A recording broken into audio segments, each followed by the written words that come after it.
تمام اقداماتی که ما در حوزه شیلات و آبزیان و پرورش ماهی داریم انجام میدیم در قالب یک کلمه خلاصه میشه: فیش ولفیر، آسایش ماهی. برای اینکه بنده خدا استرس نگیره، غذاشو خوب بخوره و ضریب تبدیلش بیاد پایین.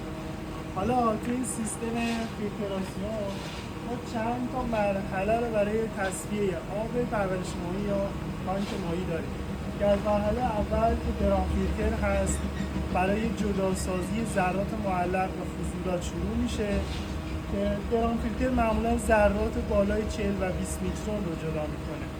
بعد از اون وارد پروتئین اسکیمر میشه که پروتئین اسکیمر با حباب‌های هوا ذرات زیر 20 و 40 میکرون رو جدا میکنه.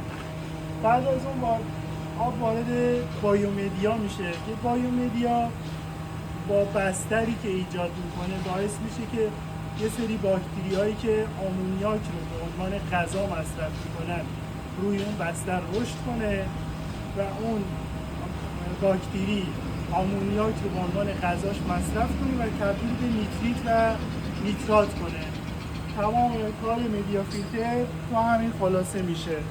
بعد از اون خود فعلا انفعالات ماهی و باکتریا توی آب باعث ایجاد یه سری گازهای مضر مثل CO2، نیتریت حالا یا نیترات که به شکل گازی باشن ایجاد میشه که ما باید اون گازها رو از آب خارج کنیم. این خیلی پروسه مهمیه که خیلی جا نادیده گرفته میشه. علل خصوص گاز CO2 که هم روی اسیدیته آب اثر میذاره یا به عبارتی pH آب رو جابجا میکنه.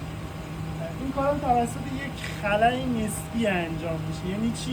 یعنی ما میایم یه خلأ، حالا با یه فنی یا چه مکندی چه دونده، یه خلأ ایجاد میکنیم که باعث میشه اون گاز از آب که به صورت جوشی داره ریزش میکنه تخلیه میشه.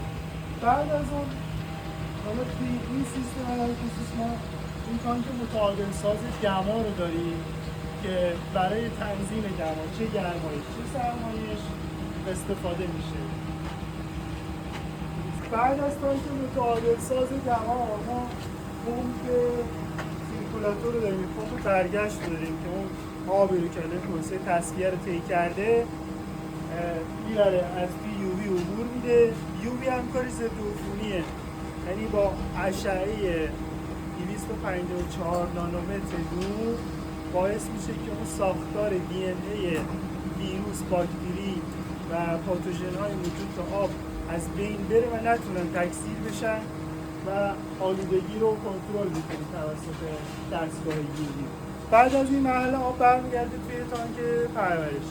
حالا توی این سیستم ما چند تا پوینت کنترلی داریم که کنترل دمای ورودی به تانکمون هست، کنترل دمای خروجی به تانکمون هست و شوری آب. این آیتم ها رو برای اینکه رصد کنیم در چه وضعی از ماهی یا اون پارامترهای محیطش که ولفیر رو داره یا نه داریم به این شکل کنترل میکنیم. پنل کنترل دستگاه یه سری آیتم ها رو داره به ما نشون میده، شامل دما و وضعیت پمپا و وضعیت شوری و اینا همه رو روی این پنل کنترل داریم. اگر هم فالتی روی سیستم بیاد، موتوری تریپ کنه، الکتروموتوری دچار مشکل بشه، از طریق پنل کنترل میتونیم به این قضیه پی ببریم و سیستم تحت نظر